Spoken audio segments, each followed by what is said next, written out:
Newspaper में जो articles लिख रहे हैं वो एक तरह से एनालिस्ट है, they are not theorist. Theorist are like Morgenthau, और जो हम थ्योरीज में पढ़ते हैं थिंकर, उन सबको लिखेंगे तो you will get good marks from the rest of the candidate is your answer writing skill. And in political science answer writing is not just about flow or diagram or something else. It is about linking your theory to your answer. Try to give some facts from the Lakshmikant. If someone is doing hard work for you, why you have to do it again? ठीक है, अब मैंने अभी अपना topic prepare करना भी शुरू नहीं करा, but I know these 3 themes are very important for e-governance section.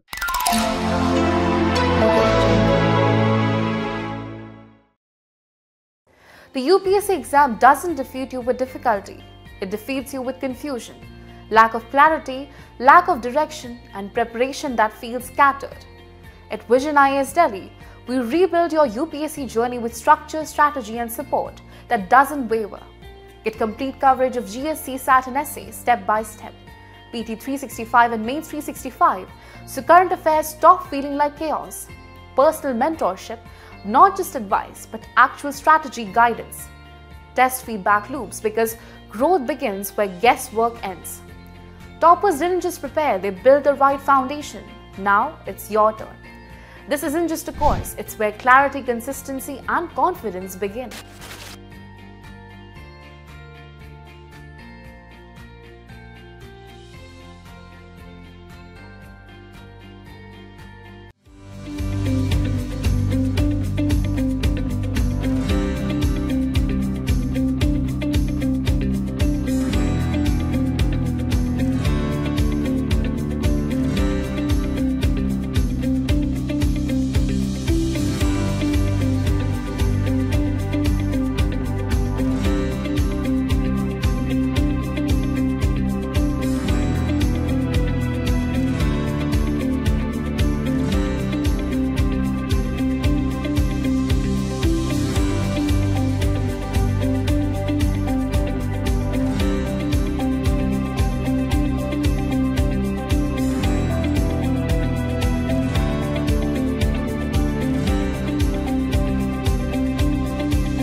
Good morning everyone.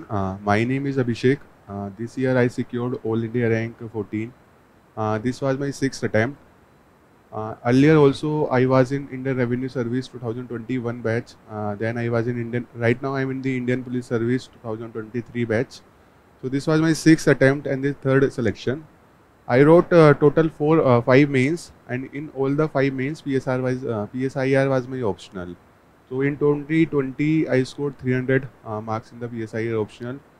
That year 300 was the All India highest amongst the selected candidate. This year also I secured 283 marks in the PSIR. So what I feel, there are few things that I was doing during my preparation that helped me in the PSIR preparation. I am going to share those things with you. Firstly, I'll discuss the content part, how you should prepare the content, what source you should refer. Then I will be discussing a bit about the answer writing, because generally everyone is reading the same content when it comes to the PSIR, but it is your answer writing skills. आप answer कैसे लिख रहे हैं, how you are interlinking one paper with the other, how you are interlinking your GS part, little bit of the GS part with the PSIR part. That will act like a differentiating factor when it comes to the PSIR. And in the third part, I will be taking your question and answer. Because what I feel that addressing the individual question is far more important than giving the monologue. So monologue you can find anywhere. So with that I'll start with the content part. Okay. आप में से किसी ने mains लिखा है अभी तक? आपने लिखा है, एनीवन एल्स? तो what was your score? 180. And breakup paper 1 and paper 2 में?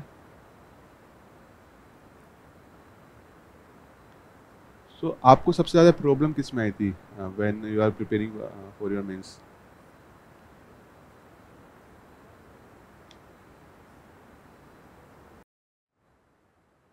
तो आपको मतलब करंट अफेयर्स में ज़्यादा प्रॉब्लम आई थी? ओके. और आप में से अभी किसी ने अपना फाउंडेशन कोर्स या अपना एक बार सिलेबस पूरा कर लिया है? All you are fresher, you have completed your foundation course? बाकी सबका क्या है? अभी आप मतलब अपना कंटेंट प्रिपेयर कर रहे हैं? ओके. सर मैंने पूरा का पूरा सिलेबस पढ़ा, लेकिन वो अच्छे से लिख नहीं पाया मैं वहाँ, तो उसके लिए क्या कर सकते हैं? I'll address all the question, but I want to have a general overview of the crowd, Okay. so that I can keep my talk according to that. So most of you are the fresher. आप अभी अपना content ही तैयार कर रहे हैं. Okay. So as you all know that PSIR में हमारे पास 4 पार्ट है, पेपर 1, पेपर 2. पेपर 1 में part A and part B, similarly paper 2 में part A and part B. तो मैं एक एक करके सारे पार्ट को आपसे हल्का हल्का ओवरव्यू डिस्कस कर लेता हूँ. उसमें आपका कोई इंडिविजुअल डाउट हो तो यू कैन आस्क. तो when it comes to paper 1 part A, सबसे पहले तो PSIR को लेके जो मैंने देखा है, जनरल डाउट हम सभी का ये रहता है कि सिलेबस काफ़ी बड़ा है. ठीक है. मैंने when I was preparing for PSIR, जब मेरा पार्ट ए भी कंप्लीट नहीं हुआ था, मेरे दोस्तों का जनरली जो ऑप्शनल थे 70-80% तैयार हो गया था.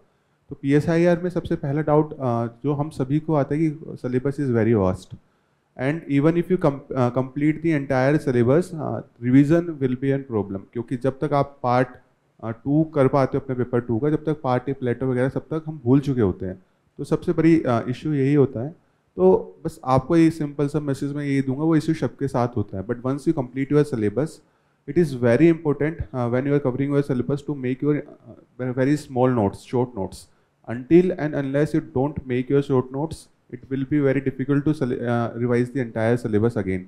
क्योंकि वो 5, 6, 7, 8 बुकलेट जितनी भी आपकी होती हैं पूरे सिलेबस की, उनको दोबारा रिवाइज कर पाना काफ़ी मुश्किल है. तो पहली चीज़ जो 4 कंटेंट में आपको 4 पार्ट में आपके साथ डिस्कस करूँगा, उसमें एक चीज़ हमेशा ध्यान रखना कि आप कंटेंट कुछ भी पढ़ रहे हो, may be it is from the standard books like OP Gauba और you are referring some coaching notes. One thing that should be very clear in your mind that you have to make your own short notes. ठीक है. अब जैसे paper 1 part ए की बात आती है, उसमें 3 टॉपिक हैं. एक तो पॉलिटिकल थ्योरी है, एक पॉलिटिकल आइडियोलॉजीज़ है, एक वेस्टर्न पॉलिटिकल थॉट और इंडियन पॉलिटिकल थॉट. ये 3 चीज़ें हम बेसिकली इसमें सेग्रीगेट कर सकते हैं. तो in my opinion, look, first of all you should understand, many of you may have the background in the political science. I did not have any background in the political science. One thing should be very clear to you, that writing the graduation or the post graduation exam in the political science is very different from writing the UPSC means. In graduation exam, in post graduation exam, you may need very in-depth knowledge of Plato or Aristotle. But if you look at the UPSC, generally the questions are very repetitive in nature. If they are asking question from Plato, they are asking the question from Plato theory of justice or Plato theory of forms and matter, और Aristotle की theory of forms and matter के साथ उसका comparison करवा देते हैं. तो अगर आप प्रीवियस ईयर के क्वेश्चन का एनालिसिस करेंगे तो यू विल फाइंड कि you have to read in a very limited manner. तो पेपर 1 पार्ट है, क्योंकि सिलेबस काफ़ी ज़्यादा बड़ा है, आपको कभी भी इस इंप्रेशन में नहीं रहना कि आपको बहुत ज़्यादा पढ़ने की ज़रूरत है. आई हैव माई फ्रेंड्स जो पूरी प्लेटो के ऊपर 2-2, 3-3 चैप्टर, 2-2, 3-3 बुक्स पढ़ते थे, बट उसका कोई यूज़ नहीं है. तो what ever material you are referring, you may be referring some coaching notes, or you may be reading from the books of IGNOU or some the standard book. Keep yourself limited to that particular resource. First of all, for paper 1 part A, there is no need to read anything extra. प्लेटो में आपको जो, मैं आपको अपना strategy बताता हूँ मैंने क्या करा था. I did the analysis of the previous 10-year question paper in the PSIR. And I found that in Plato only 5 or 6 things are repetitively coming in the paper. 1 or 2, 1 और 2 साल में कुछ exception हो सकता है, but generally questions are repetitive in nature in paper 1 part A. They will change the statement, but the underlying crux of the statement will remains the same. Either it is from the theory of justice or it is from the theory of forms and matter, या और भी कोई theory हो सकती है. तो आपको ये themes को identify करना काफ़ी ज़रूरी हो जाता है, especially in paper 1 part A. Because 50 to 60% time हम उसी टॉपिक को पढ़ते रहते हैं पेपर 1 पार्ट में. तो what you have to do, पहले तो आप उन थीम्स का एनालिसिस कर लीजिए कि कौन कौन सी थीम्स बार बार रिपीट हो रही हैं पेपर 1 पार्ट ए में। Then try to make your notes, जैसे मैंने आपको पहले बोला आपको शॉर्ट नोट्स बनाने हैं। जो भी आप शॉर्ट नोट्स बना रहे हो, try to frame your notes in the question and answer format. For example, एक प्लेटो में आपकी एक स्टेटमेंट है, state is a individual writ large. ये बहुत बार यूपीएससी ने 2 या 3 बार पूछा है। तो when you are writing this statement, first of all आपको पता होना चाहिए कि what you are going to write in the introduction, what you are going to write in the conclusion. Okay, आप बॉडी में कैसे कैसे लिखेंगे। सिमिलरली अगर आप थ्योरी ऑफ एजुकेशन पढ़ रहे हैं प्लेटो की, तो don't read it as a academic text. आप थ्योरी ऑफ एजुकेशन को एक एकेडमिक स्टूडेंट की तरह मत पढ़िए, आप पढ़िए यूपीएससी एस्पिरेंट की तरह कि how you are going to write an answer from theory of education. अगर क्वेश्चन आता है तो उस पर्सपेक्टिव से आप अगर किसी टॉपिक को देखेंगे तो you will start to think about introduction कि मैं इंट्रोडक्शन में क्या लिखने वाला हूँ, कंक्लूजन में मैं क्या लिखने वाला हूँ। तो जितने भी टॉपिक हैं प्लेटो के अंदर, एरिस्टोटल के अंदर, मैकियावेली के अंदर, प्रीवियस ईयर का एनालिसिस करके try to make your notes in the question and answer format. Have your introduction ready for Plato कि अगर थ्योरी ऑफ एजुकेशन में आना है तो 4 लाइन का इंट्रोडक्शन मैं यही लिखने या लिखने वाली हूँ पेपर में।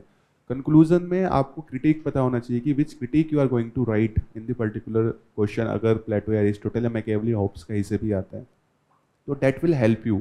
First of all it will decrease the revision time. ठीक है, जब आपके नोट्स ही क्वेश्चन एंड आंसर फॉर्मेट में, तो you will able to revise very quickly. Second benefit it will give you कि आपका जो आंसर राइटिंग का स्पीड है वो भी काफ़ी कम हो जाता है, क्योंकि अदरवाइज जितना मेरे 5 मेंस लिखने के बाद मेरा एक्सपीरियंस यही है कि ऑप्शनल का paper apart from ethics complete करने में लोगों को सबसे ज़्यादा प्रॉब्लम होती है, क्योंकि 4-4 पेज के आपको आंसर लिखने हैं। तो अगर वहाँ पे आप सोचने बैठेंगे कि इंट्रोडक्शन में मैं क्या लिखने वाला हूँ, कंक्लूजन में मैं क्या लिखने वाला हूँ, तो ट्रस्ट में पेपर कंप्लीशन आपके लिए काफ़ी डिफिकल्ट हो जाता है।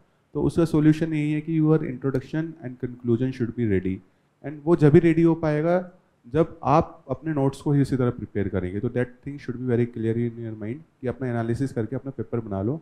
और पेपर 1 पार्ट ए में कुछ ज़्यादा एक्स्ट्रा पढ़ने की ज़रूरत नहीं है, ठीक है। पीपल विल टेल यू कि अपने नोट्स पढ़ लो, ओपी गाबा पढ़ लो, या जो भी बाकी बुक्स हैं, या बाकी कुछ लोग इग्नू का मटेरियल भी रेफ़र करते हैं।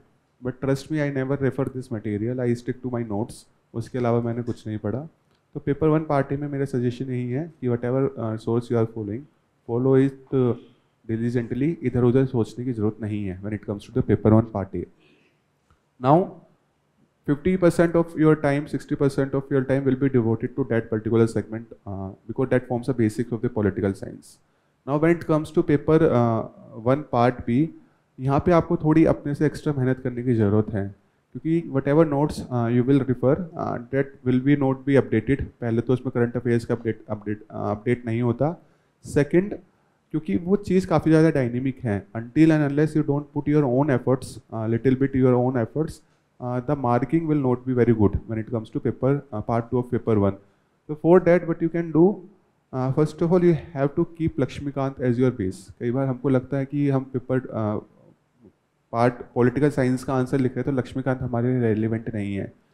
But in my opinion, if you are writing the facts from the Laxmikanth, if you are writing the constitutional provision that we generally read in the Lakshmikant book, that will give some value addition to your answer in paper part 2 of paper 1. So don't ignore Lakshmikant, especially for the topics that are written in your syllabus like grassroots democracy and all. So, but at the same time there are few topics in paper 2, in part 2, like role of caste or the electoral politics, the nature of the behavior of Indian voters, that we generally don't read in our GS preparation. And at the same time, whatever material that you will refer for this topic, they will not be updated. For example, we have the elections last year. तो generally जो material मैं refer कर रहा था उसमें last year का election का analysis नहीं होगा। तो that is why the newspaper reading becomes very important for part 2 और पेपर 1. तो there are very good scholars that you like Yogendra Yadav or Milind Vaishnav, they keep writing their articles in the newspaper or some magazine. You can just simply Google Milind Vaishnav, the behavior of voter in the recent election, and you will get some good articles. So you have to read those articles so that you can update your notes. तो paper part 2 of paper 1 में पहली चीज़ जो अपने आप notes पढ़ रहे हो उसके अलावा जो आपको करनी है, try to give some facts from the Lakshmikant.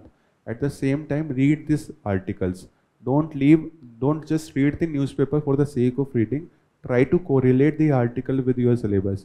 For example, जहाँ पे भी आपने रोल ऑफ कास्ट के बारे में अपने नोट्स बनाए हैं, if you find some article जो कास्ट के ऊपर लिखा गया है, if you find something good, आपको कोई उसमें कमेंट्री पसंद आ जाती है, कोई फैक्ट या डाटा कुछ नया नज़र आ जाता है, try to write in your notes itself, ताकि बार बार आपको न्यूज़पेपर का आर्टिकल को पे वापस रिविजिट करने की जरूरत ना पड़े, and your notes will be consolidated. ठीक है, वो चीज़ आपको करनी है कि अपने सारे नोट्स को उसमें आपको जोड़ लेना है, तो that will help you in paper part 2 of paper 1। Apart from it rest is okay, अपने नोट्स करेंगे तो काम हो जाएगा। एंड वन मोर थिंग, एक क्वेश्चन सिलेक्शन की बात आती है कि एक डाउट हमारा ये रहता है कि when we are selecting the question in paper 1 whether we should write from part A और पार्ट बी। ये कॉमन क्वेश्चन मेरा भी रहता था कि कौन से सेक्शन से मैं क्वेश्चन को उठाऊं। तो पहली चीज़ इसमें मैं आपको सजेशन ये देना चाहूँगा कि don't go with the pre conceived mindset कि मैं पेपर 1 पार्ट ए से ही करने वाला हूँ या पार्ट 2 से ही करने वाला हूँ, क्योंकि क्वेश्चन सिलेक्शन पेपर में ही आप कर पाएंगे। until and unless you don't see the question, how will you able to write it? तो उस माइंडसेट से जाना कई बार काउंटर प्रोडक्टिव हो जाता है कि I am going to attempt the question from section A itself. Though it is my suggestion that you should attempt from section A because it is easy to prepare. Themes are static, themes are repetitive. Paper section B थोड़ा dynamic है, कई बार question applied आ जाता है, हम नहीं लिख पाते। But अगर आपका माइंडसेट पहले ही ऐसा है कि मैं नहीं करने वाला सेक्शन 2 से, तो उसमें दिक्कत हो जाती है। कई बार सेक्शन ए भी थोड़ा इनडायरेक्ट आ जाता है, तो be ready to attempt the question from part B also and you have to decide there only. So that is about the paper 1 of the PSIR.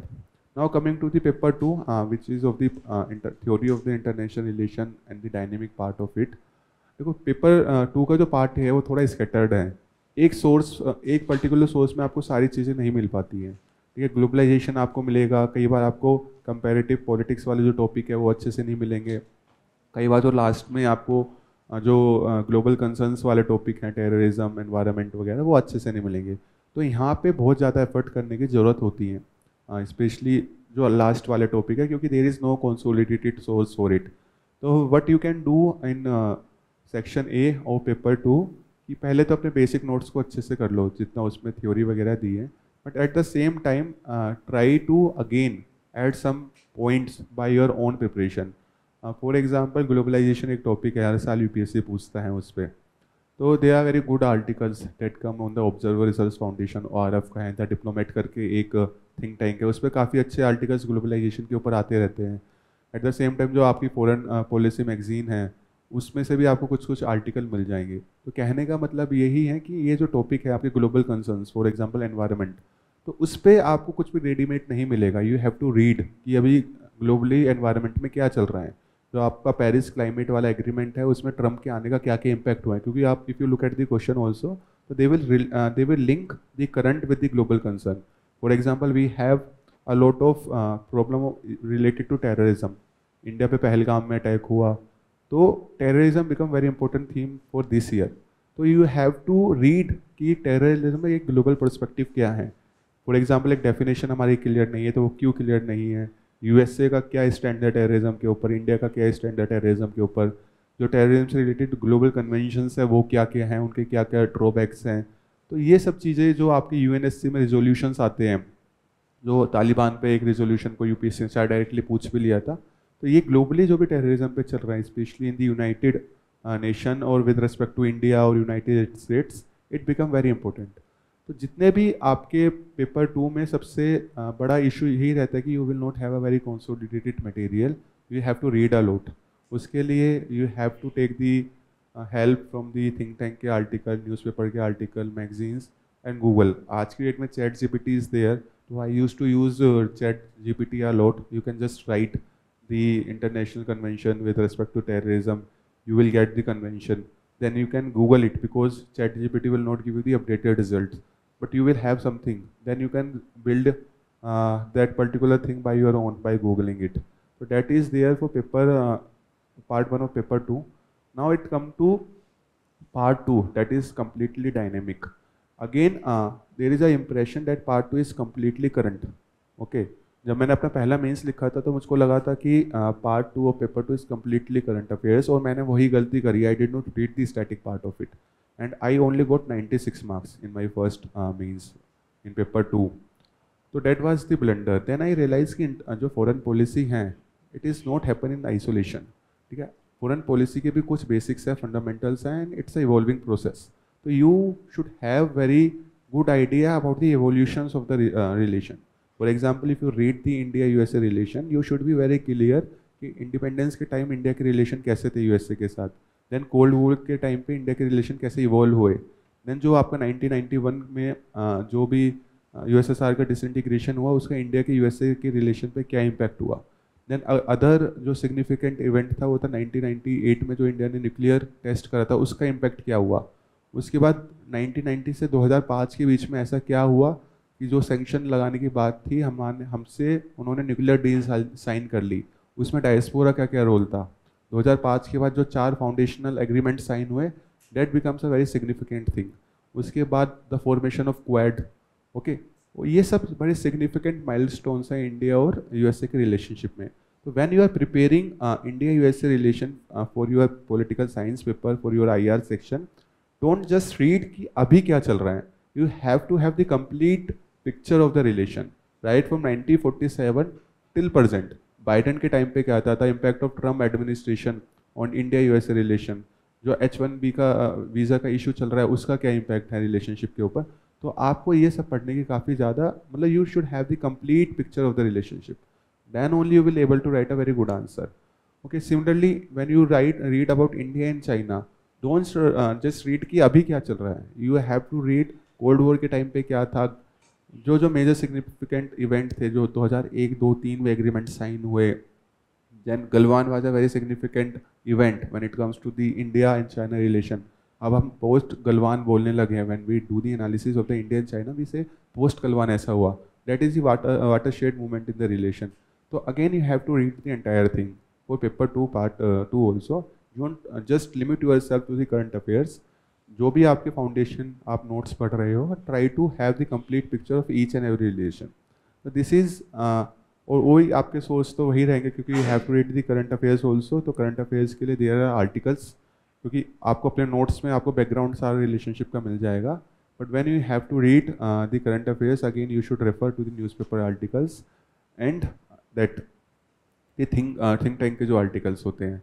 And उसके अलावा जो एक सिग्निफिकेंट डाउट लोगों का रहता है कि थिंकर्स कितने कोट करने चाहिए पेपर 2 पार्ट 2 में, कि एनालिस्ट को कितना कोट करना चाहिए. तो the year when I got 96 marks in paper 2, I quote several thinkers. In every answer there are 3, 4, 5 analyst in my answer. Then I realize कि उनका इतना इंपॉर्टेंस नहीं है, इंपॉर्टेंस है आपके कंटेंट का. ठीक है, if something comes naturally to your answer, for example India USA relation में आप एक थिंकर को बार बार पढ़ेंगे, शायद रॉबर्ट कक्स उनका नाम है, कि from estranged democracy to engaged democracy. ठीक है, जब आप लिखेंगे तो ये कोट आप पढ़ेंगे. तो मैंने देखा है कि लोग क्या करते हैं कि सेम कोट से अपना आंसर स्टार्ट करने लगते हैं. But if you read the quote, ये कोट आपको क्या बात सिग्निफाई कर रहा है, वो है चेंज ऑफ रिलेशनशिप. बट अगर क्वेश्चन चेंज ऑफ रिलेशनशिप का नहीं है, if question evolution of relationship का नहीं है, तो that quote does not make any relevance in that answer. So whatever quote you are writing, whatever thinker you are quoting in your answer, it should be natural. ठीक है, if something is related to economic aspect of India-USA relation, then only your thinker should be apt. For example, Shyam Saran ने बहुत एक quote दी थी उन्होंने कि the political or the strategic lag of India-USA relationship is good, but economic lag is creating some problem.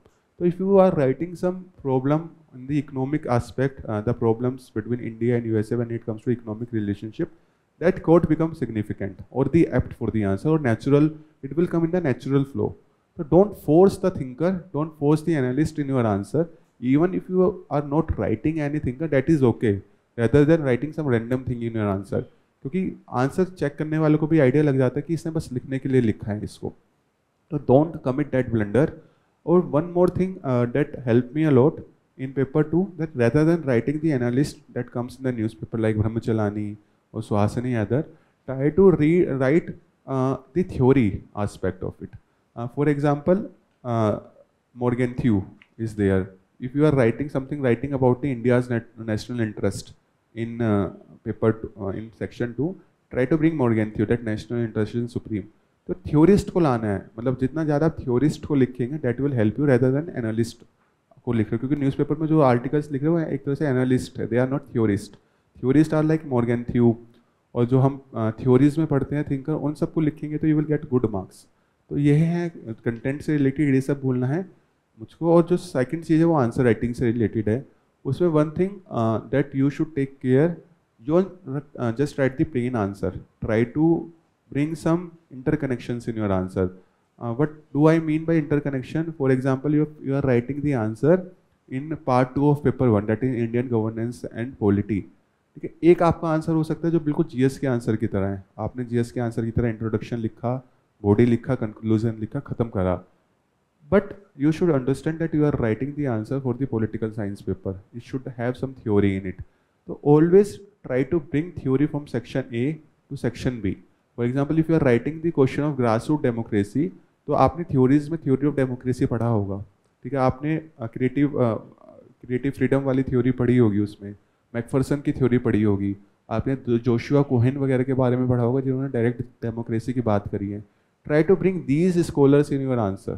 ठीक है, try to bring Gandhi in your panchayat वाला answer, कि कैसे इससे लोगों का एम्पावरमेंट होगा. तो इससे क्या होगा कि आपके आंसर में एक थ्योरेटिकल एस्पेक्ट आ जाता है. Your answer become more credible. ठीक है, it will differentiate your answer from the general studies का आंसर. तो ये थ्योरी को लाना काफ़ी ज़्यादा इंपॉर्टेंट हो जाता है सेक्शन 2 में. इसलिए आप देखेंगे कि जनरली लोग सेक्शन 2 में इतना अच्छा स्कोर नहीं कर पाते, because they just write the plain answer many times. Don't just write the plain answer, try to bring theory from section A, क्योंकि जो आपने पढ़ा है क्वेश्चन में आपको अप्लाई करना आना ही चाहिए. और when you are writing the answer of section A, जिसमें आप पॉलिटिकल थॉट के बारे में लिख रहे हो या थ्योरी ऑफ डेमोक्रेसी के बारे में लिख रहे हो, एंड अगर आपको लगता है कि देयर इज एन स्कोप जहाँ से आप नीचे सेक्शन 2 से कोई पॉइंट्स, वैल्यू एडिशन या कोई एग्जाम्पल या कोई इंडिया का एग्जाम्पल ला के आप वहाँ पर लिख सकते हो, तो that will give some fact credibility to your answer. समझ गए? मतलब सेक्शन ए में आपको सेक्शन 2 से एग्जाम्पल लिखने का ट्राई करना है, और सेक्शन 2 में आपको सेक्शन ए की थ्योरी लिखनी है पेपर 1 में. इससे आप देखेंगे कि हर क्वेश्चन में लगभग एक आधा मार्क्स इंक्रीज हो जाता है. और आप देखेंगे कि लगभग आप अगर हर क्वेश्चन में आधा आधा एक मार्क्स बढ़ाएंगे तो आपका स्कोर 20, 25, 30 मार्क्स तक ऊपर चला जाता है. तो that is how you will differentiate your self, क्योंकि कंटेंट तो everyone is reading the same, but ये जो इंटरकनेक्शन है वो हर कोई नहीं बनाता.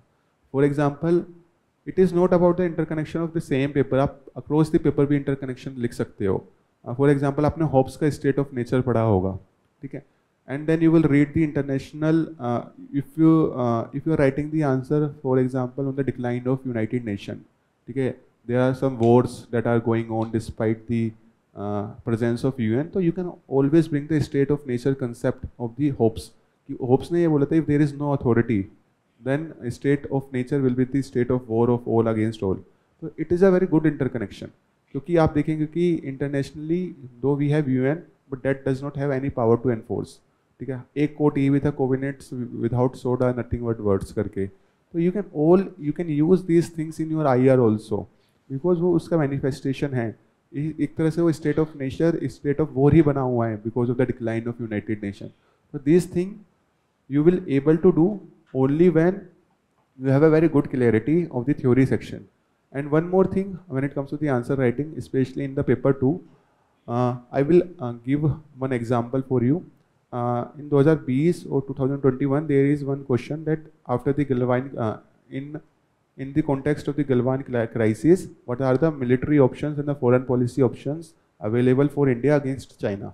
Okay, ये क्वेश्चन वो GS में भी आपसे पूछ सकते हैं. ये क्वेश्चन आपसे उन्होंने ऑप्शनल में पूछा. तो अगेन आपको आंसर थोड़ा अलग लिखने की ज़रूरत है. तो आपका आंसर थोड़ा पॉलिटिकल साइंस वाला लगना चाहिए. तो मैंने आपको बोला कि you have to use the theory. How you can use the theory? तो आई रिमेंबर मैंने इसका आंसर ऐसे लिखा था कि मतलब if we go with the realist school, now I am using the theory of section A of paper 2. If we go with the realist tradition, realist wisdom, we if nation wants to counter the other nation, we have to go for the balance of power. And balance of power have two aspects, one is internal and one is external. ठीक है, internal balancing में हमको क्या करना है? When I was writing about the internal balancing, I bring the military aspects. Internally में for example S400 हम उस टाइम पे खरीदने की बात कर रहे थे, we were talking about developing the border infrastructure, तो all this come among the heading of the internal balance, ठीक है. When it comes to the external balancing, then I linked external balancing with the foreign policy option, like going with the Quad, okay, talking with USA. All these things will come in the external balancing. मैं simple भी लिख सकता था S400 और border पे आपको infrastructure बनाना है, अपनी मिलिट्री का मॉडर्नाइजेशन करना है, we need to induct the technology in the army, but that will give that seems like a very plain answer. But जब उसको आप इंटरनल बैलेंसिंग और एक्सटर्नल बैलेंसिंग में फिट कर रहे हो तो आंसर थोड़ा थ्योरेटिकल हो गया. You are not doing anything extra, you are just using the realism का स्कूल, उसकी हेडिंग बना के आपने सेम ही पॉइंट लिख दिया, ठीक है. दूसरी चीज़ ये, आप जब भी आपको लगे कि आपको लिखना है कि we need to talk, for example China से हम भी बात करते हैं तो आप बोलते हैं कि डिप्लोमेटिकली भी हमको चाइना के साथ एंगेज करना है, तो डोंट राइट जस्ट कि diplomatically we need to engage with China, rather write as per the social constructivism और जो वो भी अप्रोच है, there is a need to talk to China, क्योंकि social constructive आपको हमेशा टॉक करने की बात करते हैं rather than going with the hard measure. तो you are writing the same point but you are bringing one particular dimension from the theory section. Okay. Similarly, if you are writing about the evolution of some relationship, for example how India and China relation are evolving in the past, तो आप अगर decision making theory पढ़ेंगे paper section A में, तो decision making theory बोलता है कि 3 aspect change the relation between 2 countries. One is the domestic factor, one is the global factor and one is the personality factor. तो when you are writing about the evolution of India and China, तो you can write the answer in 3 dimension. As per you just need to right one statement, as per decision making theory the evolution of the China and India relationship can be discuss under 3 heading. One is the domestic factor, second is the global factor, and third is the personality factor. When you are writing about the global factor, you can again bring the theory that balancing the offshore balancing of China with respect to USA through India, when Hillary Clinton said that we have played a strategic part on India, so you can bring all those concepts now under the global factor. When you are writing the personality factor, you can bring the personality of Xi Jinping, and again you can write the everything, the middle kingdom complex and जो उनका 2 century का humiliation था, वो सब कुछ, the sinocentric world order, all this dimension you can write under the personality factor. Similarly when you are writing the local factor, again you can rise about the rise of India and how China is insecure with the rise of India. तो again all I want to say that try to bring theory in your answer and you have to do it in paper 2 part 2, otherwise आपका answer और एक GS का answer में आप differentiate नहीं कर पाएंगे. Similarly you have to do in section 2 of paper 1 also. For example when you are writing about the role of caste, again आप रोल ऑफ कास्ट को कहीं ना कहीं से लिंक करके लिखेंगे तो that answer become theoretical in nature. तो आखिरी में मेरा आपसे यही मतलब एक सजेशन है कि पॉलिटिकल साइंस में 90-95% of the people are reading the same content. What differentiate you from the rest of the candidate is your answer writing skill. And in political science, answer writing is not just about flow or diagram or something else. It is about linking your theory to your answer. How much theory you can bring to your answer, that will differentiate you.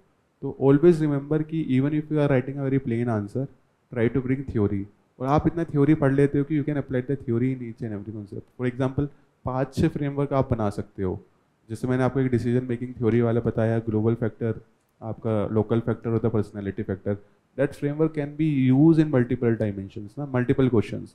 ठीक है, आप ऐसे ऐसे करके theory के framework बना लीजिए कि आपको किसी रिलेशन को रियलिज्म से, फॉर एग्जांपल क्वेश्चन आता है कि तिब्बत के ऊपर, should India use the Tibet card against China, और इंडस वाटर ट्रीटी अभी न्यूज़ में है, should India use the Indus water treaty as a chip against Pakistan.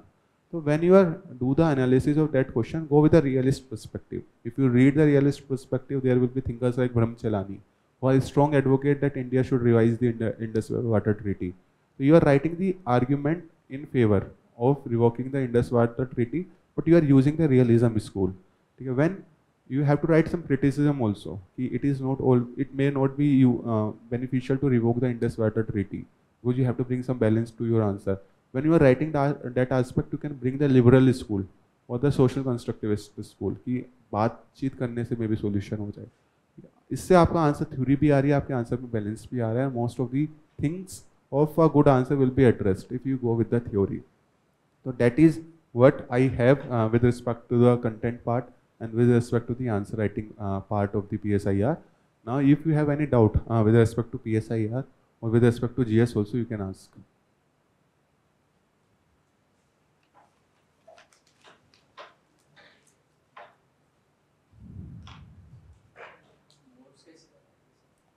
देखो नोट्स बनाने के लिए मैंने आपको बताया था सर, मैंने प्लेटो पढ़ा, उसमें एक जैसे आपका कोई भी स्टेटमेंट है, इंडिविजुअल रिट क्लास वाली स्टेटमेंट हो गई, या मार्क्स की है कि कोई स्टेटमेंट है हिस्टोरिकल मटेरियलिज्म की, write the statement and in your notes you have to write कि what you are going to write in the introduction. अगर ये क्वेश्चन आता है कि आप इंट्रोडक्शन में क्या लिखने वाले हो, शायद इंडिविजुअल रिट क्लास वाली स्टेटमेंट जितना मुझको याद आ रहा है वो थ्योरी ऑफ जस्टिस से रिलेटेड है. ठीक है, तो थ्योरी ऑफ जस्टिस का जो आपका इंट्रोडक्शन है, आप अपने इंट्रोडक्शन में आप कुछ भी लिख सकते हो कि प्लेटो का कंसेप्ट था कि आपको एथेंस को आइडियल स्टेट बनानी है, and for ideal state it should be based on the ideal perfect idea of justice, and in that context Plato ने ये स्टेटमेंट दी थी.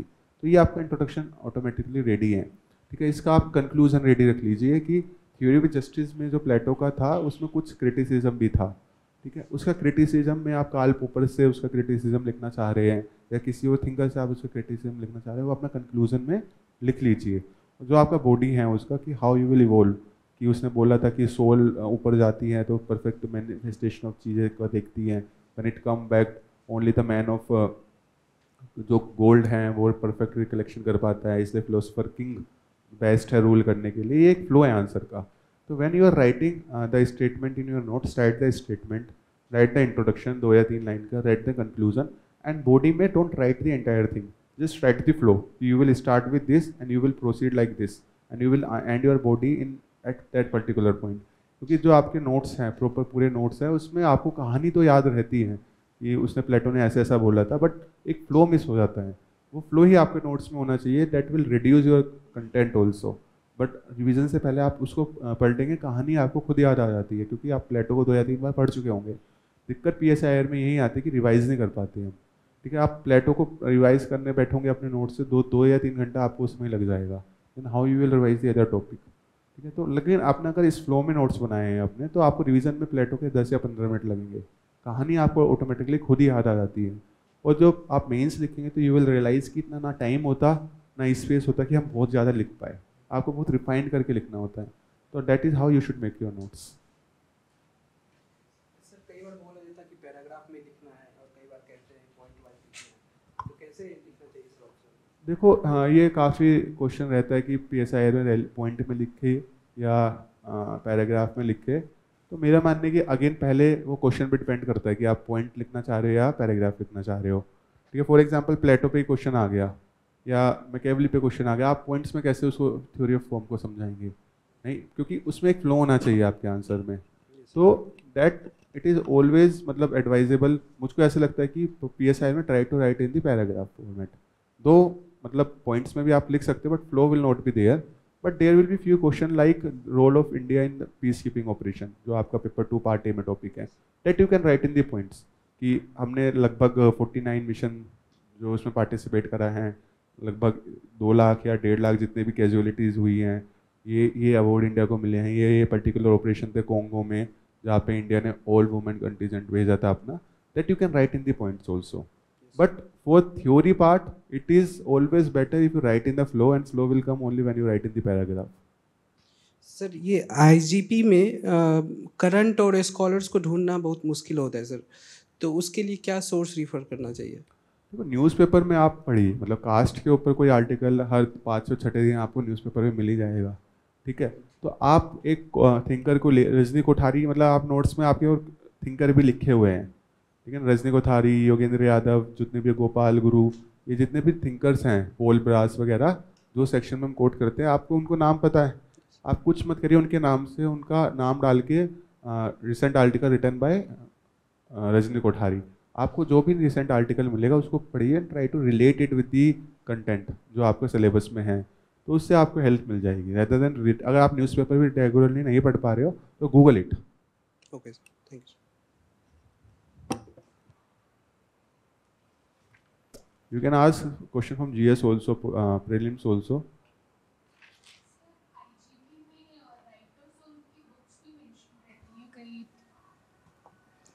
IGP में राइटर्स और उनके बुक्स भी मेंशन रहते हैं कई टॉपिक्स में, तो क्या जब हम आंसर राइटिंग कर रहे हैं तो इज़ इट नेसेसरी या उससे कुछ मार्क्स में एलिवेशन होता है अगर हम ऐड कर रहे हैं वो राइटर्स नेम और उनके बुक्स?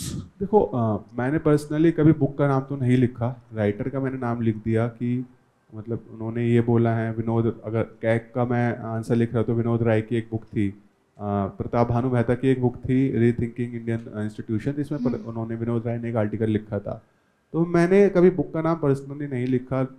लोग लिखते हैं, मार्क्स आधा एक बढ़ भी सकता है, बट इतना याद रखवाना बहुत मुश्किल हो जाता है। yes. क्योंकि आपको हमेशा ये ही चीज़ याद रखनी चाहिए कि जितना आप याद रख पाए उतना ही पढ़ना है। मैं 10 किताबों के नाम याद करके 10 राइटर के नाम याद करके जा सकता हूँ, बट पेपर में अगर मुझको वो याद ही नहीं आ रहा तो उसका कोई पॉइंट नहीं है। And human mind has its own limitation, we can not remember each and everything. क्योंकि सिर्फ हमें पॉलिटिकल साइंस तो नहीं पढ़ना, we have to read GS also. तो अगर आपको लगता है कि you can remember the book name, you can remember the author name, again you can remember the exact line of it, it's good, you can write, but इतना हो नहीं पाता पर्सनली अगर मैं आपको बताऊँ तो। So we have almost like we started our optional in Jan and we are like almost completing our WPT and कई बार like जब पढ़ाई करा वो सारे जो थे हैं प्लेटो मैकियावेली एंड ऑल सबको रीड करा तो वो सब कुछ मर्ज हो जाता है वो फिर आपको याद नहीं रहता एक टाइम के बाद। आप मैकियावेली में आप प्लेटो का कभी समझ लेते हो या कुछ, तो उसका कुछ ऐसा है कि हम उसको थोड़ा देखो सबसे प्लेन आंसर तो इसका यही कि आपको बार बार रिवाइज करना पड़ेगा, उसके बाद ही आपको याद रह पाएगा। मैंने 5 मीन्स लिखे हैं, ठीक है, अभी भी आप मुझको प्लेटो या मैकियावेली के बारे में पूछेंगे तो शायद मैं भी कंफ्यूज करता हूँ दोनों के बीच में, क्योंकि इट्स योर रिवीजन। जो लास्ट रिवीजन आप करते हो ना एग्जाम से पहले, वही चीज़ आपको याद रहनी होती है पेपर में। तो सोल्यूशन इसका यही कि आप बार बार रिवाइज करिए, but at the same time मैंने बार बार आपको 2 बार तो बोला है कि रिवीजन काफ़ी डिफिकल्ट हो जाता है PSIR में, क्योंकि नोट्स काफ़ी बल्कि होते हैं। तो उसके लिए आपको अपने छोटे छोटे शॉर्ट नोट्स बनाने ही पड़ेंगे। That will help you to do the speedy revision also. Thank you sir.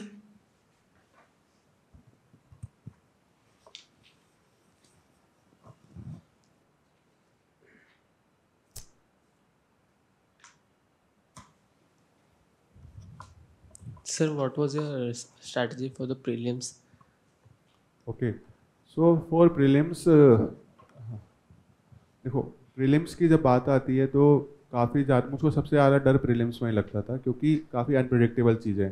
Means में you can predict the theme, okay caste system पे GS1 में क्वेश्चन आ ही रहा है, ग्लोबलाइजेशन पे आ ही रहा है, you can prepare, but prelims में यू कैन नॉट प्रिपेयर। तो most challenging stage for me was prelims itself. So prelims में I have a very simple strategy. If you do the analysis of the previous year paper, again the entire strategy of me for prelims, for mains, for interview was dependent upon the previous year paper. When you do the previous year analysis, first of all, one thing is very clear कि cutoff is around 90 to 100. Okay, you just need to know the 50% of the prelims aspect. You will be able to sail through. Up now you have to reach to the 100 marks.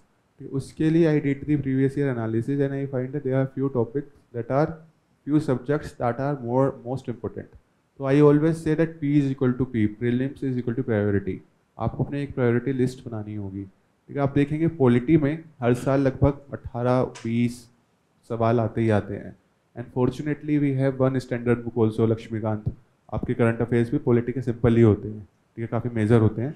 तो मेरा ये था कि अगर मैं prelims के लिए जा रहा हूँ तो पहली चीज़, Are you still juggling newspapers, random notes, and endless PDFs trying to make sense of current affairs? Let's make your UPSC prep smarter. Introducing Digital Current Affairs Premium by Vision IAS, your all-in-one platform to read, revise, and write better every single day. Have a doubt from today's news or something in your syllabus? Just ask and get instant AI-powered answers that are concise, relevant, and completely aligned with the UPSC exam pattern. No more guesswork, no more confusion. Want to boost your mains writing skills? Practice daily with structured questions, and get expert feedback to sharpen your content, clarity, and analysis, because writing well is winning half the battle. Need better revision? Use quick notes and highlights to save key points, mark important lines, and organize your current affairs in a way that actually works for you. And here's the best part, some of the most powerful tools are absolutely free. Daily news summaries from The Hindu, Indian Express and more, curated, filtered, and exam ready. Downloadable PDFs so your notes stay organized and accessible. Daily quizzes and MCQs to reinforce what you've learned and track your progress. A smart student dashboard to monitor your performance and stay on top of your goals. Whether you're just starting or deep into your prep, Digital Current Affairs Premium adapts to your strategy and makes every minute count. So why prepare the hard way when you can prepare the smart way? Visit www.visionis.in/current-affairs and start transforming your current affairs prep today. Because with Vision IAS, you don't just stay updated, you stay ahead. पहली चीज़ है कि जब आप prelims के लिए जा रहे हैं तो पॉलिटी सबसे पहले मैं प्रिपेयर करता था, क्योंकि पॉलिटी में 18-20 क्वेश्चन आ ही रहे हैं अगर आप, और मेरा ये था कि my accuracy should be above 90%. If you look at the 20 question अगर आप ले ले, अगर पॉलिटी के 20 क्वेश्चन आए तो 40 मार्क्स, टारगेट इज 100 मार्क्स, तो 40% of your prelims can be manage through polity itself. तो पॉलिटी को you have to revise 8-9 times. ठीक है, लक्ष्मीकांत से कोई क्वेश्चन आया तो वो गलत नहीं होना चाहिए, accuracy should be very good. Yeah, that was something that I did for first thing for prelims is to master the polity. ठीक है, second thing, if you look at the second priority for me was the economic के जो concepts आते हैं. अगर आप economics को agriculture जोड़ दो और उसमें current affairs भी जोड़ दो तो 20-22 क्वेश्चन आते हैं उस सेक्शन से. मैं मानता हूँ सारे मुश्किल, उसमें सारे आसान नहीं होते, but there are few concepts like GDP, GVA, inflation, ठीक है, monetary policy, the tools of the monetary policy, international reserve account, ठीक है, balance of payment, current account, capital account, ये सारे जो कंसेप्चुअल पार्ट है इकोनॉमिक्स के, आप देखेंगे कि 8-9 सवाल यहाँ से आते हैं प्रीलिम्स में हर साल. और ये कंसेप्चुअल सवाल, अगर आपकी कंसेप्चुअल क्लैरिटी है तो हार्डली आप इन क्वेश्चन को गलत करेंगे प्रीलिम्स में. तो अगेन अगर आप इन कंसेप्ट्स पे भी मास्टरी कर लेते हैं तो लगभग आपके 15-20 मार्क्स यहाँ से आ जाते हैं.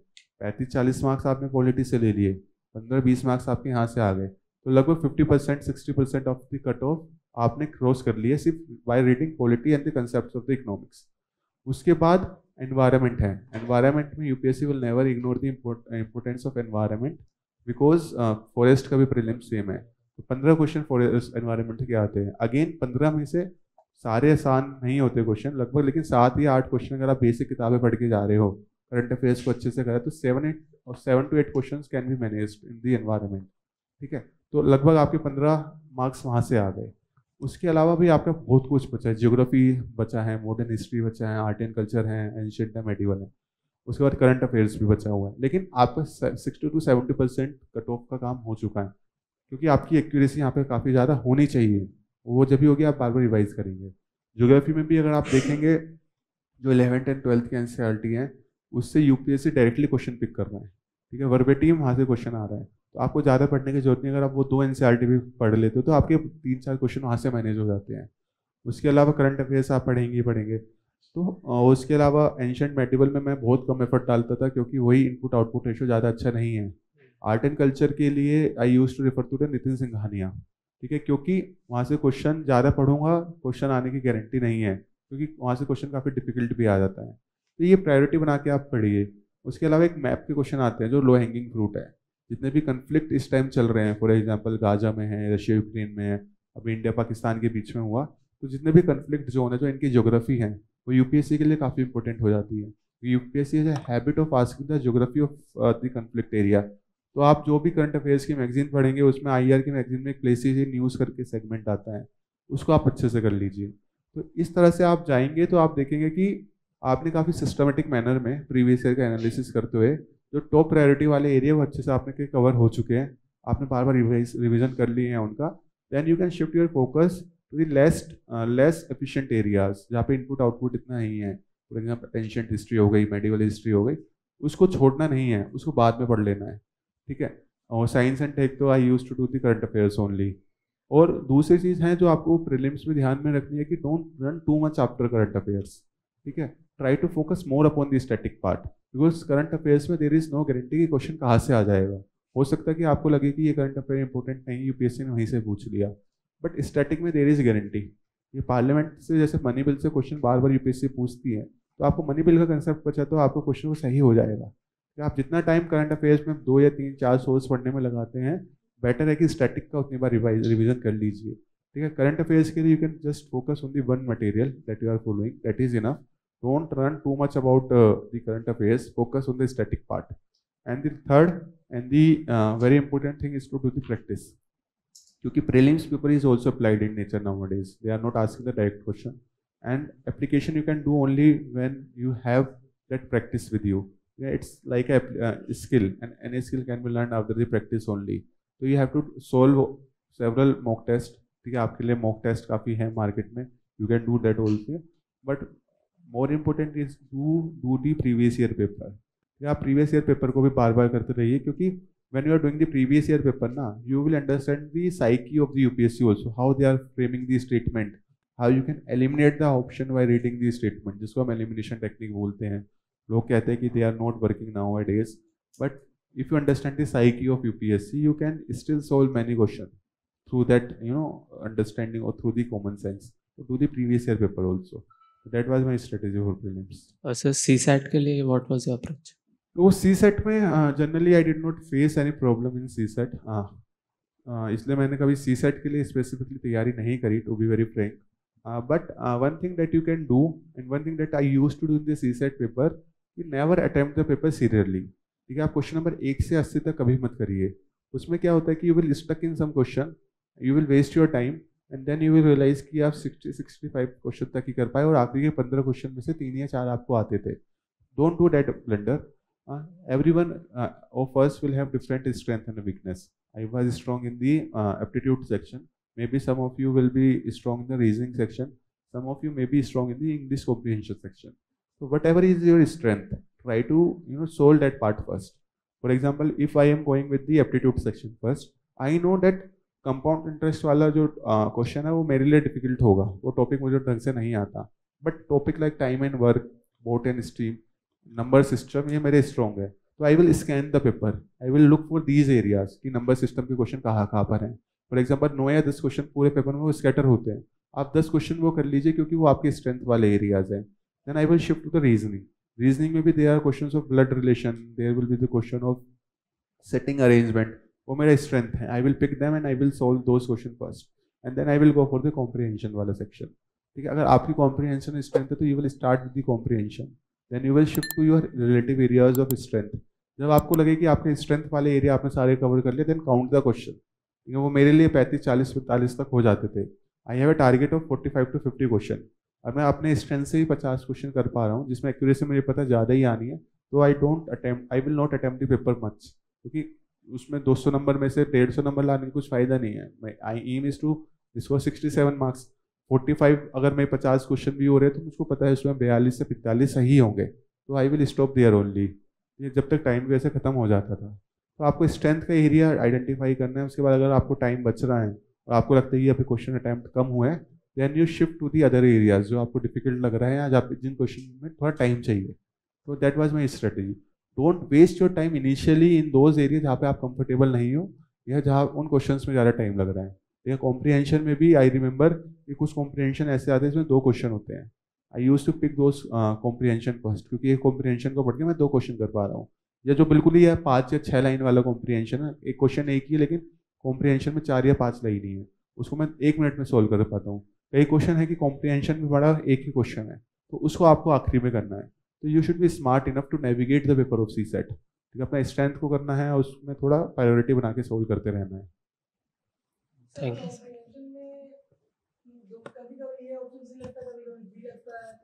कॉन्फ्लिक्ट होता है ना सर। देखो, कॉम्प्रिहेंशन का ये कॉन्फ्लिक्ट तो कोचिंग सेंटर वालों को भी होता है, सबके आंसर की आंसर अलग अलग आते हैं, यूपीएससी का आंसर अलग ही आता है। तो इसलिए मैं कॉम्प्रिहेंशन को आखिरी में अटेम्प्ट करता था, क्योंकि उसमें you can not be sure कि जो आपको लग रहा है आंसर वही है या नहीं है। बट मैथ्स में, रीजनिंग में यू कैन बी श्योर कि अगर आपने सोल्व करा है, आंसर आया है वो ऑप्शन में, तो it can be the answer. So there will be subjectivity in the comprehension, you can not ignore that, but you don't have any other option. आपको करना तो है ही, वट एवर यू फील कि मोस्ट सुटेबल आंसर है, go with that only. सही। उसमें भी ना देखो कुछ कुछ कीवर्ड्स होते हैं, what is the inference from the comprehension, ठीक है, व्हाट ऑथर मीन टू से, वो जो 5-6 कीवर्ड हैं जो कॉम्प्रिहेंशन में पूछे जाते हैं, तो उन 5-6 कीवर्ड का एक बार मतलब भी गूगल पर देख लेना, उससे भी कई बार आंसर में वेरिएशन आ जाती है। तो try to do some research over that also. Ji sir.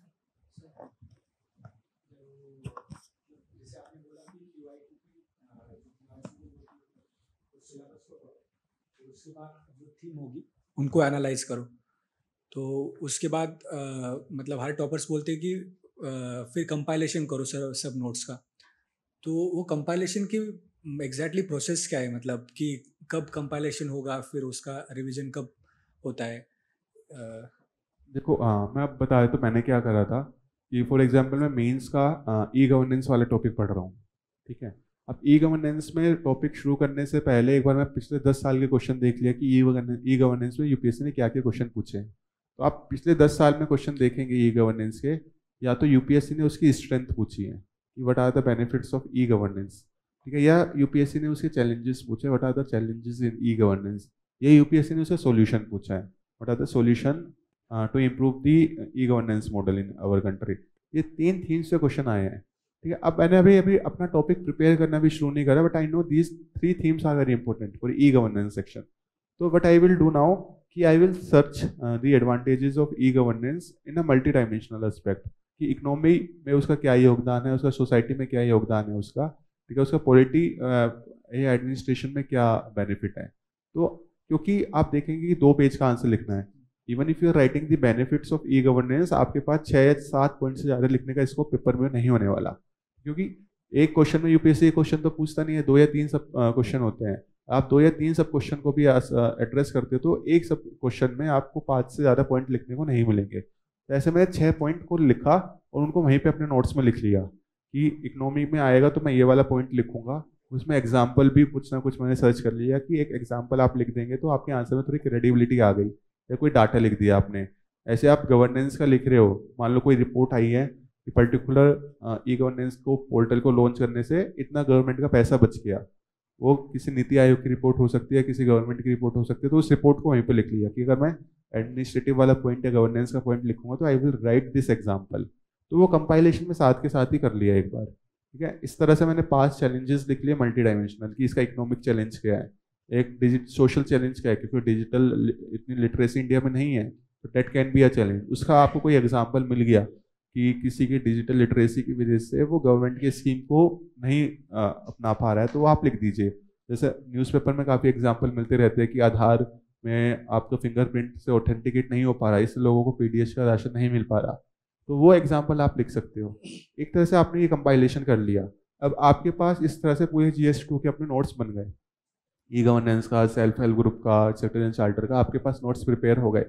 उसके बाद भी अब आपको फर्दर उसमें कंसोलिडेशन करते रहना है। आपने मान लो आपने मार्च के महीने में अपने नोट्स लिख लिया ई गवर्नेंस का, हो सकता है कि मई के महीने में ई गवर्नेंस के ऊपर सरकार ने कोई स्कीम लॉन्च कर दी या कोई आपको नई रिपोर्ट आ गई, तो अब आपके पास आपके बेसिक नोट्स बन चुके हैं, ठीक है। अब उस ई गवर्नेंस वाली न्यूज़ को लिखा और अपने उसी शीट में आपने ऐड कर लिया एक पॉइंट के तौर पर, ठीक है। तो वो आपका कंसोलिडेशन आखिरी तक चलता रहेगा। हो सकता है मेन से एक दिन पहले बहुत बड़ी चीज़ ई गवर्नेंस में हो गई, ठीक है। आप जब भी अपने नोट्स में लिख लीजिए कि कल ये क्वेश्चन आया था, I will going to write this.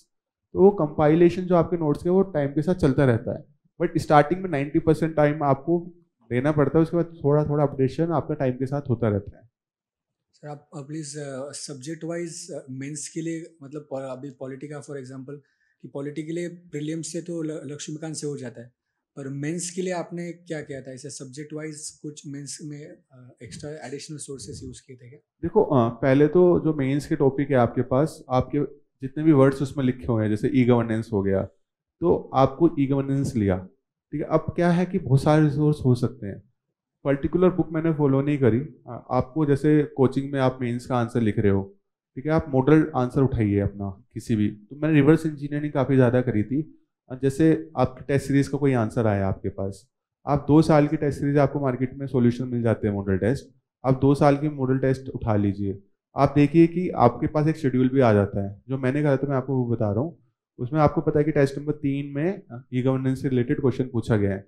आप 2 साल की टेस्ट सीरीज देख लेंगे तो आपको ई गवर्नेंस के 4 या 5 क्वेश्चन मिल जाएंगे, ठीक है। अब उसमें आपको ई गवर्नेंस की डेफिनेशन भी मिल जाएगी, उसके बाद आपको ई गवर्नेंस के कुछ बेनिफिट्स में मिल जाएंगे, नेगेटिव्स में मिल जाएंगे, आप उनको अपने नोट्स में लिख लीजिए।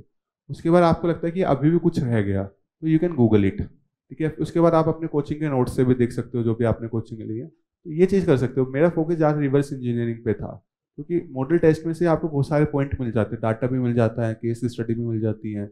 आई रिमेंबर कि एक मॉडल टेस्ट में मुझको सेल्फ हेल्प ग्रुप में एक कोई टेलिया विलेज है, उसमें फोर्ड फाउंडेशन की केस स्टडी थी जो मैंने 2020 में पढ़ी थी। 4 साल में जितने भी सेल्फ हेल्प ग्रुप के मैंने आंसर लिखे, सब में मैंने सेम केस स्टडी लिखी और हमेशा मुझको लिखा वेरी गुड, रिमार्क लिख के आया, क्योंकि एक बार आपने उसमें कुछ भी एफर्ट नहीं करा, बट सामने वाले को लगता है कि यार इसने छत्तीसगढ़ के एक विलेज की केस स्टडी लिख दी, कितनी इसने रिसर्च करी होगी। आपने मॉडल टेस्ट से उसको उठाया ना, क्योंकि जो भी मॉडल आंसर लिख रहे हैं लोग वो काफ़ी रिसर्च करके ऑलरेडी लिखते हैं। तो if someone is doing hard work for you, why you have to do it again, ठीक है। तो मॉडल टेस्ट में मैंने बहुत ज़्यादा वैल्यू एडिशन का पॉइंट उठाया। उसके बाद जो क्लास नोट्स होते हैं आपके वो देख लो, या आपने कोचिंग में एनरोल नहीं करा है तो आपके पास कोई ना कोई बुक होगी या गूगल होगा, तो you can pick few themes from there also. Polity के लिए स्पेसिफिक देखो पॉलिटी में एक तो लक्ष्मीकांत है, लेकिन लक्ष्मीकांत इनफ नहीं है, ठीक है। उसके बाद क्या करा था मैंने, जैसे सेपरेशन ऑफ पावर है, आप सिंपल लिख के सेपरेशन ऑफ पावर जो मेंस का टॉपिक है उसके आगे लिख दी यूपीएससी मेंस। आप गूगल करेंगे ना, आपको बहुत सारी पीडीएफ मिल जाएगी अलग अलग सोर्स पे, तो आप 2 या 3 पीडीएफ को पढ़ेंगे तो आपको समझ आ जाएगी कौन सी पीडीएफ अच्छी है, जो भी आपको अच्छी लगे। अच्छे से मेरा सेंस यही है कि उसमें डेफिनेशन होनी चाहिए, कॉन्स्टिट्यूशन के आर्टिकल्स होने चाहिए। For example separation of power का अगर हम टॉपिक ले तो इंडिया में बिल्कुल hard core separation of power तो नहीं है, we have a system of check and balance. तो जो भी नोट्स मेरे हिसाब से वो वाले अच्छे होंगे जहाँ पे उन्होंने कॉन्स्टिट्यूशन के आर्टिकल्स लिखे हैं, तो सेपरेशन ऑफ पावर को क्लियरली बता रहे हैं। फॉर एग्जाम्पल आर्टिकल 50 हो गया, देन वहाँ पे एक ऐसे आर्टिकल्स भी होने चाहिए उस पीडीएफ में जहाँ पे वो चेक एंड बैलेंस दिखा रहे हैं। लेजिस्लेचर का उन्होंने लिए तो एग्जीक्यूटिव के साथ क्या चेक एंड बैलेंस है उसका कॉन्स्टिट्यूशन का आर्टिकल होना चाहिए। और ऐसी कोई पीडीएफ आपको मिल जाएगी, आई एम श्योर मिलेगी।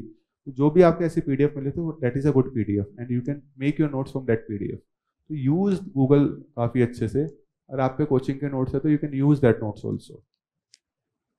आपने मेंस के लिए और प्रीलिम्स के लिए मॉक टेस्ट कहाँ लगाया?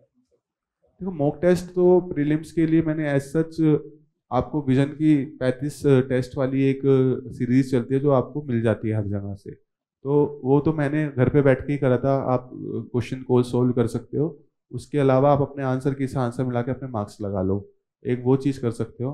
ऊपर से बहुत सारे ओपन टेस्ट होते हैं अलग अलग जगह पे जो फ्री ऑफ कॉस्ट होते हैं, ठीक है। जैसे 3, 4, 5 जगह मैंने वो ओपन टेस्ट भी दिए थे, लेकिन उन टेस्ट का ये फ़ायदा होता है कि जो मैं प्रीलिम्स के विजन की 35 टेस्ट कर रहा था मैं घर पे बैठ के करता था, लेकिन घर में आपको वो सिमुलेशन नहीं मिल पाता है एक्चुअल एग्जाम का 2 घंटे वाला। तो लेकिन वो जो ओपन टेस्ट करते हो आप उससे आपको सिमुलेशन मिल जाता है।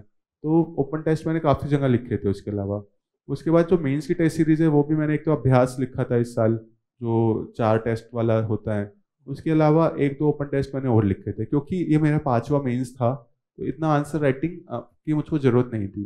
तो ऐसा नहीं है कि आंसर राइटिंग करनी है तो आंसर राइटिंग सिर्फ करने के लिए करनी है, उसका एक मुझको पता था कि आंसर का फ्लो कैसे होना चाह रहा, तो इस साल मैंने इतने आंसर इसलिए नहीं लिखे थे, ठीक है। तो आप ऐसे कर सकते हो। और टेस्ट सीरीज से तो आपको लिखनी है, लेकिन आपको डेली आंसर्स भी लिखने हैं, you try to write answer daily also.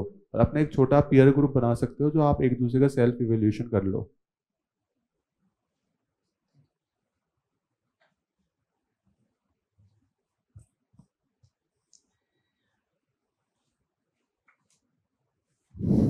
किसी और का कोई क्वेश्चन है प्रीलिम्स? पीएसआईआर का देखो मैंने आपको बताया कि बुक्स तो मैंने कोई ज़्यादा रेफर नहीं करी थी प्रिपरेशन में। मतलब mostly my preparation was based on the Google itself. Google पे आप काफ़ी थिंक थैंक है उनके, आप आर्टिकल पढ़ लीजिए, न्यूज़पेपर आप पढ़ सकते हो, ठीक है। बेसिक नोट्स तो आपको पढ़ने ही है, जो भी आपके पास हैं आप उसको कर लीजिए, क्योंकि किताब जो भी आपके पास नोट्स वगैरह हैं वो सब लोगों ने किताबों को पढ़ के ही नोट्स बनाए हैं। मतलब ओपी गाबा, अब प्लेटो हैं, अब प्लेटो के बारे में जो आपकी नोट्स में लिखा हुआ है वही ओपी गाबा में है। ओपी गाबा प्लेटो को अलग तरीके से तो इंटरप्रेट करेगा नहीं, ठीक है ना। एंट्री हेवुड उसको अलग तरह से इंटरप्रेट करने वाला, प्लेटो का इंटरप्रिटेशन तो सेम ही रहेगा, आप कहीं से भी पढ़ लीजिए। तो अगेन आई विल से मतलब आप उतना ही पढ़िए जितना ज़रूरत है। किताबों को पढ़ने से कुछ ज़्यादा नहीं आप कर पाएंगे, क्योंकि नोट्स भी मोर देन इनफ है। आपको 2 पेज लिखने हैं प्लेटो के ऊपर, ठीक है, उस आपके नोट्स में आप 8 पेज मिलेंगे आपको ना। आपका मेन काम होना चाहिए उन 8 पेज को आप कैसे 2 पेज में रिड्यूस कर पाए, rather than increasing your number of pages. तो stick to your notes, plus जहाँ पे आपको लगे कि नोट्स आपके थोड़े सफिशिएंट नहीं है, you can take the help of Google और बाकी जो आर्टिकल्स आते हैं। देखो सोर्स है, कौन से गलत सोर्स हैं? गूगल में जब मैं PSIR के बारे में बात कर रहा हूँ तो थिंक टैंक है जैसे ऑब्जर्व रिसर्च फाउंडेशन है, they are very credible think tank. The diplomat करके जो है, द फॉरेन पॉलिसी जो मैगजीन आती हैं, ये काफ़ी ज़्यादा मतलब एस्टेब्लिश्ड चीज़ें हैं, इन पे आप क्वेश्चन नहीं कर सकते। मतलब जो बड़े बड़े थिंकर्स हैं वही उसमें आर्टिकल्स लिख रहे हैं जिनके बारे में PSIR में पढ़ रहे होते हैं। तो यू कैन यूज़ दैट। अब कोई भी रैंडम सर्च करके कोई रैंडम लिंक से तो हम नहीं पढ़ेंगे। सर कौन सा आपने बताया सर? ऑब्जर्वर रिसर्च फाउंडेशन करके हैं, द डिप्लोमेट करके एक हैं, तो ये सब। उसके अलावा आपको द हिंदू हो गए, द इंडियन एक्सप्रेस हो गए, फॉरेन पॉलिसी की एक मैगजीन आती है, आप उसका देख सकते हो, ठीक है। पेपर IGP के सेक्शन के लिए इकोनॉमिक एंड पॉलिटिकल वीकली करके एक मैगजीन आती है, उसके आप कुछ आर्टिकल्स देख सकते हो, आपको अगर लगे कि रेलिवेंट है तो ये सब चीज़ें आप कर सकते हो। देखो चैट GPT की मतलब एक तो पहली चीज़ तो उसमें वो चीज़ें अपडेट नहीं होती। हालांकि चैट GPT जो आपको कंटेंट देता है वो किसी ना किसी गूगल के लिंक को सर्च करके ही देता है, ठीक है। तो अगर उसमें कोई डाटा है, कोई फैक्ट है, तो डोंट टेक इट मतलब विद 100% ट्रस्ट, ठीक है। कोई पर्टिकुलर लिखा है कि इंडिया में 6 लाख सेल्फ हेल्प ग्रुप है, तो don't take it seriously, but you will get a heading. For example if you search की इंटरनेशनल कन्वेंशंस क्या क्या है टेररिज्म को लेकर, तो वो 5-6 आपको कन्वेंशंस के नाम लिख देगा। वो जो नाम लिखा है वो मतलब सही है, उस पर आप ट्रस्ट कर सकते हो। बट अब आपका काम है कि उस कन्वेंशन को लेके खुद पर्टिकुलर अपना गूगल पे सर्च कर लो जो ऑथेंटिकेट सोर्स है, जो आपको वो आपके लिए थोड़ी चीज़ें रिस्ट्रिक्ट कर देगा। उस रिस्ट्रिक्टेड चीज़ों पे आपको खुद रिसर्च करना पड़ेगा उसके बाद।